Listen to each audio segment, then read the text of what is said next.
Hello.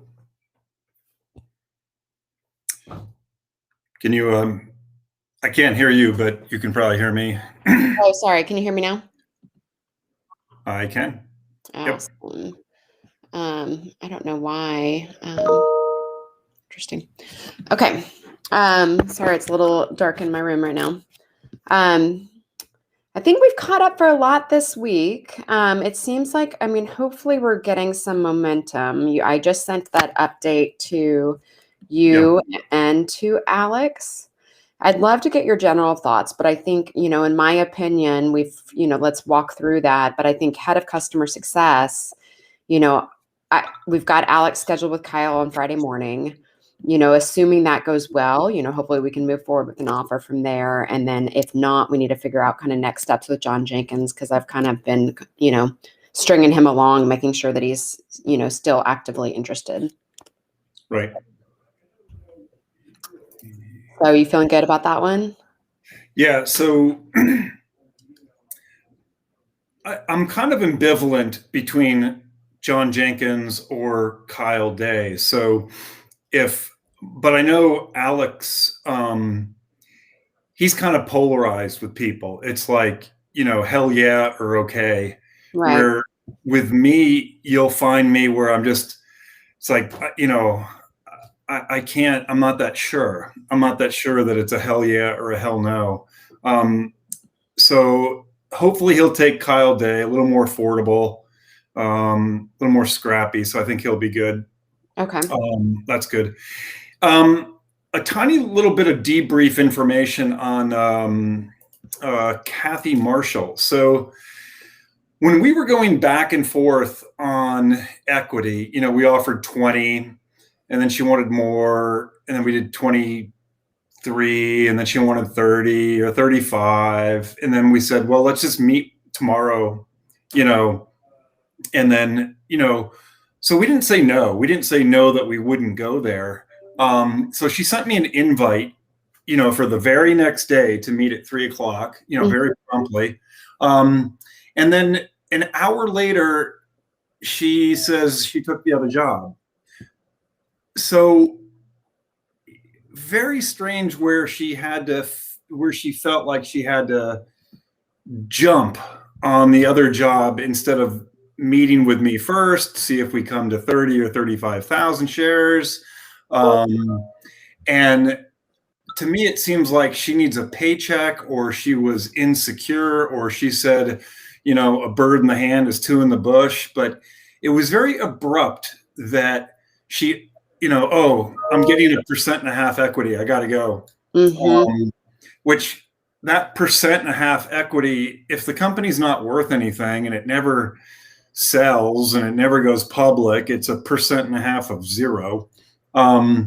So I'm really surprised at her abruptness of, oh yeah, let's meet. We'll meet tomorrow. We didn't say no. And then poof, off into the wild blue yonder. So Yeah, I completely agree. I thought the whole thing transpired very oddly. And even when she sent me a note, like, she was supposed to meet with you, and then she sent me a note and said, I'm going to accept this offer. I said, well, can we talk? Like, that's the reason why you're talking to Charles. They're really enthusiastic about you. she said no. And she basically said no. But what was interesting, and I found this like very interesting for two candidates, with Sarah and Kathy, who come from an HR background. They understand like what this process looks like, and Yeah. compensation, all that kind of stuff. Like, it's been very shocking for me on both of their behalfs in terms of just like how they've handled the end game, right? Like, okay, we're go, go, go. And then all of a sudden we're not. I didn't know that a decision had to be made that day. Totally. I didn't hear that from you or Kathy, that, if you don't meet my demand of 35,000 options, I'm taking this other offer, piss off, because she had scheduled a meeting with me the following day. Right. Well, so she didn't share that with either one of us, because I think what ended up happening is she was scheduled to meet with you and she was excited about it. And then she got this other offer and she was jumped on that equity component and was like, I've got this, whatever. But yeah. Yeah. So Alex asked me if you were explaining our equity correctly. And I go, well, it's not exactly Emily's job to quite do that. The But thing I that, did go through everything that you and I walked through in yeah, terms of, and so with the valuation, the current growth model. Like I have all my notes that I'm walking through with him. yeah, I have no concern that you're not explaining it correctly or in a favorable manner. I think that, I joked around. I don't know if I copied you on this email. I said, why don't we just issue 10 trillion shares in the company, and then we can give everybody a million shares of stock, and they'll feel great, because it's you got to Yeah. divide it by, the number of shares outstanding. That's one thing. The second thing is, which is more important, is the probability of a liquidity event in your lifetime. You Hmm. know, you know, we've got LinkedIn and Zoom giving us offers that we've turned down. I don't know who her other company is, but I really doubt that they have the growth, the revenue, the profitability that we do. So, Totally. you know, our investors bought in at $7 a share. Our strike price to employees is $2.15. So they're getting it at a huge discount from what the VCs paid. So the VCs paid $7 a share. Right. So if you're given an option at $2, you're getting one over on the venture capitalist institutional investors, which pretty much never happens. Right. So anyhow, One thought I have, Charles, is like, as we move forward, you're having this conversation with Jen. I do think there's also this whole like people aspect to this in terms of making them feel excited that they're, becoming part of the company. I have in the past, like, I can go through and like, get all their salary stuff, but I do think it might help to get the official offer directly from you or Alex, and having more of a conversation around like, look, we think you're going to be a great fit. We're excited to bring you on board. Here's what we're, offering, and talking through the equity component. I'm doing all that, but I think that like the more people person associated with that would come out pretty strong. and Alex and I have a disagreement, and you'll probably side with Alex on this one, just because I'm kind of an odd duck, old boomer here. Is I present the company very factually as far as a startup, that it's very rare that we're profitable. We got cash, we got customers, we're, growth rate, hot industry, and all that. But where I stop short, and Alex does not, is, oh man, this is the best decision you could possibly make in your life, for your career, for your future, for your bank account. You'll get rich, and you should, I don't overly fluffy sell the company, because I feel one thing, it sounds like you're desperate.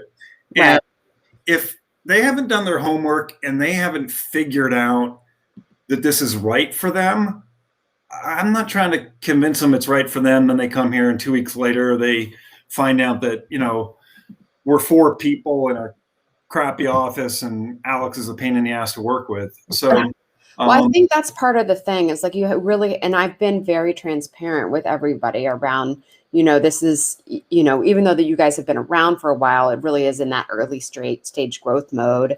And if you think about culture, it's very much in that startup culture, like 4 guys in a garage type of thing. Not that scrappy, but we don't have a culture outside of Ukrainian culture. Mm-hmm. I mean, the Austin office is Anya Lawson and I. We don't really have a culture yet. So Right. we don't have an executive team. We don't have a management team. I'm kind of like the only adult in the entire company, by the way. So You've got 2 jobs, parenting and doing your day job. yeah, I had dinner last night with Sapphire Ventures. They wanted to know what's going on, and I get it. They need to coach Alex on delegating, because Alex is involved in every decision, like from buying pencils to Yeah, you name it. Hmm. And that's not scalable, as we all know. Right. Yeah, and I would say, just in looking back, I'm going to try to get some time with Alex, and actually would love to kind of come into the office and meet with him and maybe you in person. But, if you look at just a lot of these candidates, I was going through and updating the tracker in terms of like original reach out, like Jen Cantu. We reached out to her originally back in early November. Yeah, it's been Um, forever. and so, and then even like some of these other ones that are really great that we're excited to move forward with. So, like the VP of marketing, we've got that guy, Patrick Harrison, who's finally meeting with him on Monday. That his original contact, well, his interview with you was on January 15th, but that we're almost a month later there. Well, and we passed on Kevin Green. Kevin Green would have been a great guy to hire. Totally. And, Alex didn't see it. He needs to, I don't know where he is. So he's not on Slack yet. And he's supposed to be back in the States soon. He had to fly through Istanbul. He had to get like a COVID-19 negative, but is a COVID test in the Ukraine good in Turkey? And is the one in Turkey good for the United States? And, I have no idea. This is a guy who's got a visa that's about to expire. He just hasn't had time to even worry about getting a green card or a visa or anything. So he doesn't have a doctor. He's not been to a dentist. He doesn't know his wife's birthday. It's just, Right. yeah, he's a one lane Yeah, dude. totally. And I get it. I mean, it's definitely one of the more challenging companies that I've recruited for, just because I think there is that kind of, gap in terms of, Well, if it was you and I, and then we get a third like Anya or Nastasia, and then we go. right. We'd have 4 of these positions filled right now. Right. So hopefully, I mean, what I'm gonna kind of I'm gonna send Alex a one-off and just say, like, can we come in and kind of maybe after Monday, where they've had a chance to meet with Kyle and Patrick, the 3 of us could sit down and like say, and then you're going to meet with Jen tomorrow. Here's the pros and the cons of all these candidates. Where do we want to go from here? And then there's other people like David Dick, like the one that you had lunch with the other day, does he, in terms of a great salesperson, I think he's a great sales leader. Is that the type of person that Alex ultimately wants? It's just hard to know from he's got the skill set, obviously, but yeah. So David, he has the silver star stamp of approval, according to Alex, which is VP at Twitch. So woohoo! He's in Chicago. We had a really candid lunch. We talked about everything. He wished he moved to Austin years ago. He hates Chicago. His wife works for NBC. He's got one kid who's 4, so pretty portable, years old. Yeah. He's here through the middle of March or something, remotely. So, really good, solid guy. I think he's looking for, look, he's a sales guy. So he's looking for a big payday. So I think he's going to be, really expensive from, base or equity or something. So I don't know, put that in the back of your head. The majority, 99%, 98% of our revenue comes from consumer. So that's the B2C, demand gen, marketing thing, automation. On the enterprise sales, small business, B2B, we have a guy in San Francisco, Morgan, who is not working out well, and we need to replace Morgan like immediately. I just found out he's in Hawaii and working from Hawaii for the last 2 weeks. And he's doing enterprise sales. Yeah. He's dealing with, Red Bull, Meetup, LinkedIn, the politicians, all that kind of stuff. And so I explained that to David, and I said, we need someone who's a open field runner in everything but consumer. So partnerships, alliances, enterprise, it takes, NDAs and term negotiations and projections and all that. And he would be good for that. So that, I guess all my rambling here is about, we have this guy Morgan who we pay, I think, 120K, but he doesn't do much. But do you have bonus on top of that, or is that all base? It's all base. He's got some ties to the early investors. So him and his family were part of the friends and family, so they have some good equity. And Morgan's been here like 3 years, and him and Alex have been fighting nonstop. So we would be going from a manager kind of dude to a really senior, VP dude. So are we killing a mosquito with a sledgehammer for this role? And I'd have to talk about that with Alex, because what I mean by that is we're bringing in 60K a month from enterprise. It's nothing. Right. But what's the opportunity that right now is left on the table? I wish I knew the answer. We were telling Morgan to shoot for like a 2 to 4 million run rate. But Morgan does everything himself. I got to make sure David has to do his own demos. David has to do his own calls. David has to do his own scheduling. And I don't know if he wants to hire an army of people to do that for him, trying to run a pyramid scheme. But isn't that where a lot of the, I can't remember who it was, whether it was you or Anya or somebody else that had said this to me, is like, so much of I think it was Anya and I talking, like, so much of your business right now, 90% coming from consumer, that the larger opportunity for growth is getting more of the SMB and enterprises on board. Hopefully. I'm not sold yet. I've worked on Hilti, Schneider Electric, Red Bull, Cisco, and 3 others, and none of these deals have come through. We've given them documents and security stuff and GDPR and blah, blah, blah, blah, blah, and architectural diagrams. And God, they're a pain in the ass to sign a, $4,000 PO. And, that doesn't work, man. Right. I gotta work for 4 to 6 months to get a 4K PO.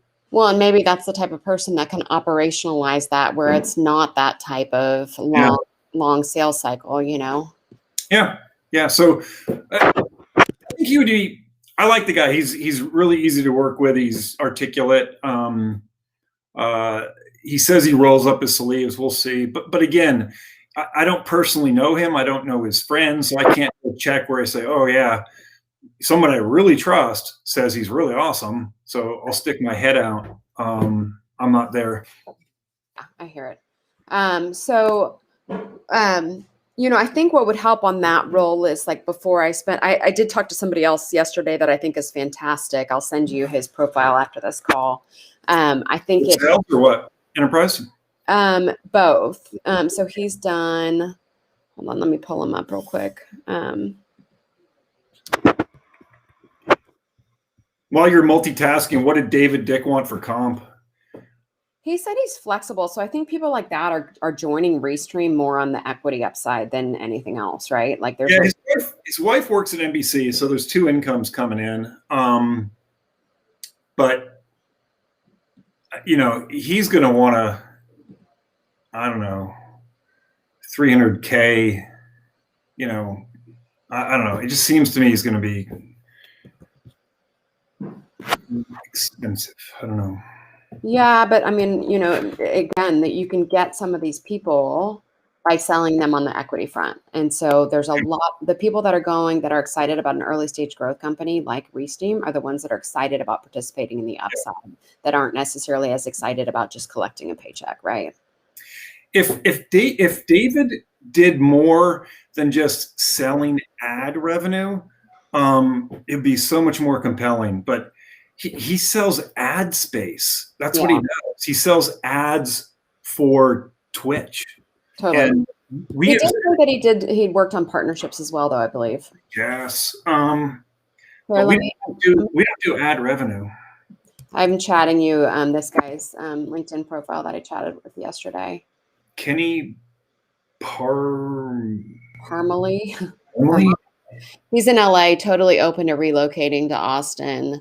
What I liked about him is that he's done, he's been in the video space. They basically have created, it's more on the marketplace front. So what Gennaro does is it's basically trying to replace expensive advertising agencies.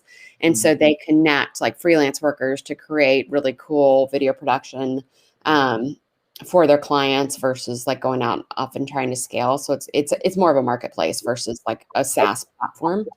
Does this really say that he worked at MySpace? He did. Are they?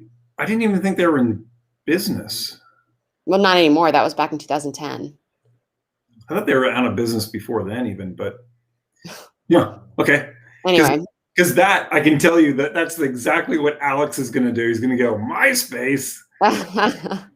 but he did have like interesting experience. Like SoundCloud was a SaaS thing. He was there for 4 years. He was at Pandora. Pandora though was more ad sales. Yeah, we know SoundCloud. I think they're a partner of ours.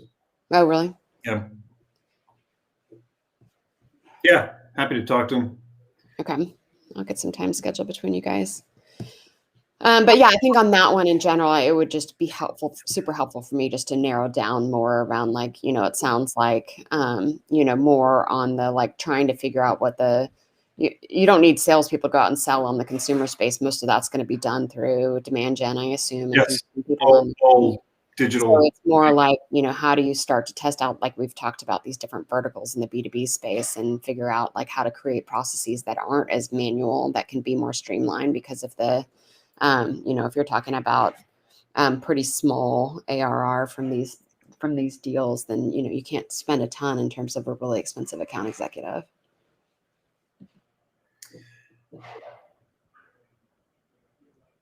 So Jen is she's a contractor, right? So she's doing contract work. Mm-hmm. Okay. She is. She's actually at a friend of mine's company. Product Labs. What's that? Product Labs. Yeah. So what they do, it's an Amazon roll-up business. So they take businesses that are trending really well on Amazon and roll them up and they buy them out and roll them up under their umbrella and create operational efficiencies. Huh. Okay. Before that, she was at the Hollis Company, which is a major kind of media conglomerate. And they ended up not doing well with COVID. Oh. So she comes highly recommended. I think, there's been different reasons why in her more latest roles have been shorter stints. Some of them have been contract and whatnot, but if you look back, she was VP people at Trendkite during their high growth phase from 2016 to 18 for 2.5 years, and she was at True Technologies for 4.5 years. So she does have some longer stints in her. Well, she was my first choice over Sarah Jones, if anybody remembers. So. I do remember that, yeah. And yeah, so I'll be interested to hear how your lunch goes tomorrow. I mean, are y'all meeting in person? Yeah, I'm gonna have her meet some of the team, and then we'll do some one-on-one stuff. Yeah. Perfect. Alex did ever tell you that when he interviewed Sarah Jones, she was crying on the phone? No. Yeah, that was my reaction. I go, what was she crying about? And I don't know, something got really emotional. She started crying about something, and Alex had trouble explaining to me what that was. And I said, I tried to get to the bottom of it, but he was unable to really explain what it was. So I just thought that was extremely bizarre. Extremely bizarre. That's crazy. I usually don't have people. That was like totally bizarre how she ended up exiting the whole process. Yeah, we must have some kind of dark cloud over our head here with But to be honest, all these people are not just like they've all come from my network of highly recommended people. It has not been just kind of, randoms that Yeah. are out there. And so, they're noted as highly caliber growth company HR people. Yeah. And so that's what I find pretty fascinating is that, we've gone through that cycle. Well, I feel like we're Lucy and Charlie Brown here. Like I'm about to kick the football, then Lucy pulls it away at the last minute. So, you know, Jen would be fine. Patrick Harris would be fine. Kyle Day would be great. Um, if we do that, we're off to the races. So Yeah. Yeah. So let's see how things go on Friday and Monday with those two calls. And then maybe, I'll ping Alex to see whether or not we can all connect, either doing a restream link next week on like, what are these next steps? Like after Kyle on Friday, we should figure out, do we want to make him an offer or not? He's meeting with him at 10 a.m. tomorrow. sorry, Alex confirmed to meet with Kyle Day tomorrow. Tomorrow at 10 a.m. If we even know where Alex is. Okay. It's on the calendar. So fingers crossed he actually joins, because I don't want to lose that guy. He's great. Ugh. Compensation is much more in line than John Jenkins. Oh boy. Okay. Hope he's not in custody somewhere in some foreign country. Me too. All right. All right. I think that's all I got. Perfect. Well, I will. I'm going to still work on a few more head of people to get over to you, and then we've got some progress. I'll get that salesperson scheduled and go from there. Sure. Sounds good. Okay. Thanks. All righty. See you. Bye.